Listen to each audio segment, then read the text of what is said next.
جب ابن آدم کا انتقال ہوتا ہے تو لوگ یہ کہتے ہیں اس نے پیچھے کیا چھوڑا، لیکن فرشتے کہتے ہیں اس نے آگے کیا بھیجا۔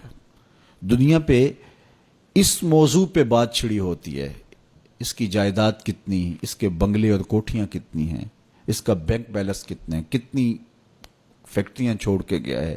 اخبار میں بھی آتا ہے کہ فلاں صاحب فوت ہو گئے اور اپنے ترکے میں یہ چھوڑ گئے، اپنی اولاد میں یہ چھوڑ گئے۔ تو یہاں یہ عنوان چڑھا ہوتا ہے کہ اس نے پیچھے کیا چھوڑا، لیکن فرشتوں کے مجلس کے اندر یہ عنوان چڑھا ہوتا ہے اس نے آگے کیا بھیجا۔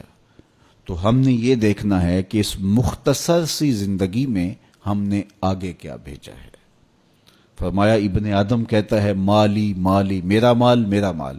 اس کا مال وہی ہے جو اس نے کھایا اور ضائع کر دیا، پہنا اور پرانا کر دیا، یا اس نے آگے بھیج دیا۔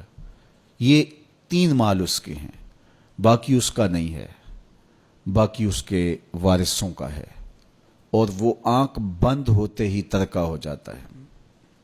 اور یہ جو بہت بڑا نام تھا، بہت بڑی شناخت تھی، بہت بڑے عہدے اور منصب کا مالک تھا، یہ روح نکلتے ہی میت بن گیا۔ اب ہر کوئی یہ کہہ رہا ہے کہ میت کو اتنے بجے دفن کریں گے، میت کو غسل دیا جا رہا ہے، ڈیڈ باڈی ہاسپٹل میں پڑی ہے، ڈیڈ باڈی وہاں سے چل پڑی ہے۔ تو یہ عنوان چھڑے ہوتے ہیں۔ تو اب کوئی نہیں کہتا کہ فلاں منصب دار اس کو غسل دیا جا رہا ہے، کوئی یہ نہیں کہہ رہا کہ فلاں عہدے دار کو جو ہے وہ منتقل کیا جا رہا ہے۔ تو سب سے پہلے اس کی شناخت چھین لی جاتی ہے، اس کا نام چھین لیا جاتا ہے۔ اب وہ میت بن گیا، اب وہ ڈیڈ باڈی بن گئی، اور اب رشتے ناتے وہ سلسلے کہاں گئے، وہ جائیدادیں، وہ سب کچھ، وہ منصب سارے یہیں رہ گئے۔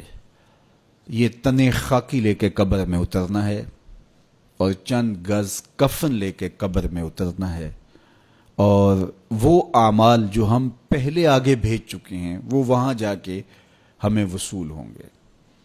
اور اگر ہم اس جہان کے لیے یہاں پہلے کچھ نہیں بھیجا تو یہاں سے تو کچھ ساتھ نہیں لے کے جائیں گے۔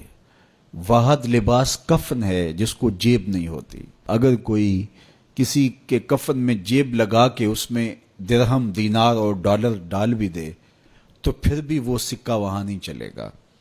اس کی قبر کے اندر بہت سارے درہم و دینار، سونے اور چاندی کے ڈھیر بھی کوئی ساتھ دفن کر دیں تو پھر بھی یہ سکہ قبر میں نہیں چلے گا۔ وہاں اعمال کا سکہ چلتا ہے، وہاں صالحیت کا سکہ چلتا ہے۔ تو یہ ہم یہاں سے جو آگے بھیج چکے ہوتے ہیں وہ ہمیں وہاں جا کے وصول کرنا ہوتا ہے۔ تو میں اور آپ دیکھیں کہ ہم نے آگے کیا بھیجا ہے۔ مجھے پتا ہے میں آگے کیا بھیج چکا ہوں، اور یہ آپ کو بھی پتا ہے کہ ہم آگے کیا بھیج چکے ہیں۔ تو میرے رب کی یہ کرم نوازی ہے کہ حضرت انسان کو تنبیہ کر کے اس کو بتا رہا ہے تاکہ وہ غفلت کے دائرے سے باہر نکلے اور اپنی زندگی کا جائزہ لے۔ تو فرمایا وَلْتَنْظُرْ نَفْسٌ مَا قَدَّمَتْ لِغَدٍ، ہر جان یہ دیکھے اس نے آنے والے کل کے لیے آگے کیا بھیجا ہے۔